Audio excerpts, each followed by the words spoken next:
And welcome to the next edition of Diary of a Foster. Hey buddy, you want to wake up? Featuring a very angry Potat.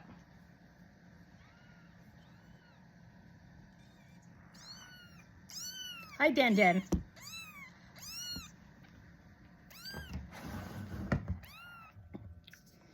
I've got to rework this layout because y'all are going to keep getting kitten butts. So, first thing you will notice is I'm wearing my very fancy close work glasses so that I can actually see what my kitten is doing, because I am an old and can't wear progressives because reasons.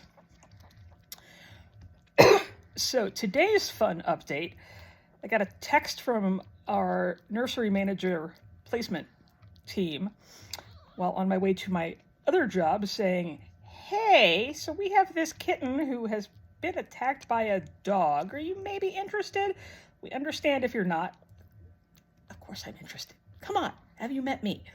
So this prompted a series of phone calls and text messages. And this is one of the things that's important for you to know as a foster.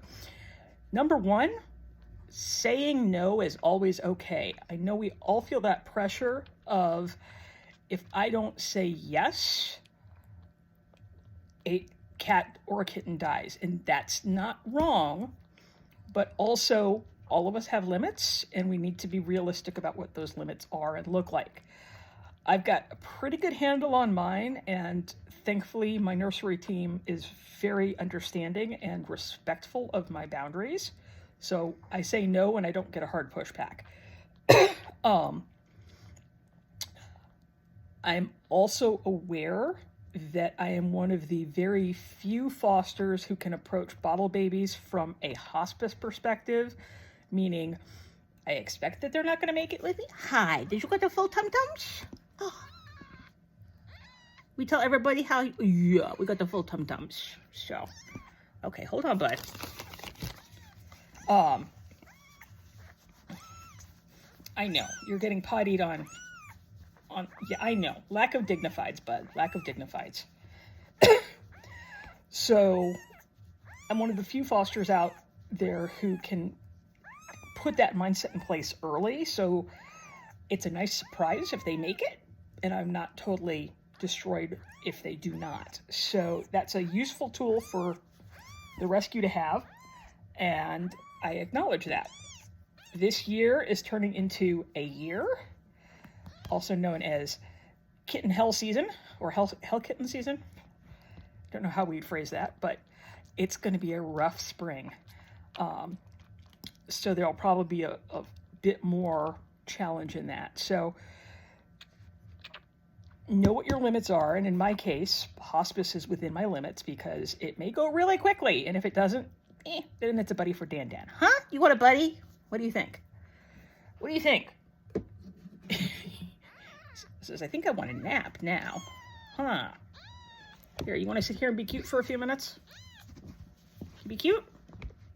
People like it when you're cute. Let's get a little focus on you and not on me. Know what your limits are and build a script. Build a series of questions that you can use to talk to the people setting up bottle baby assignments for you. I ask about specific types of infectious disease. Now, granted, you never know, but you want to try to make sure that whatever you're getting is reasonably within your wheelhouse. And bottle babies are unpredictable, so you need to be flexible, but it's okay to make sure that everybody knows kind of where your lines are. So I check to find out what upper respiratory things might be going on, if they are aware of interesting things coming from other shelters, so that I can be prepared. Stuff happens. Calicivirus, and in Texas, the big three are generally Calici, Pan-Luke. Hi, buddy. Hi. I know. You don't want to be a famous kitten?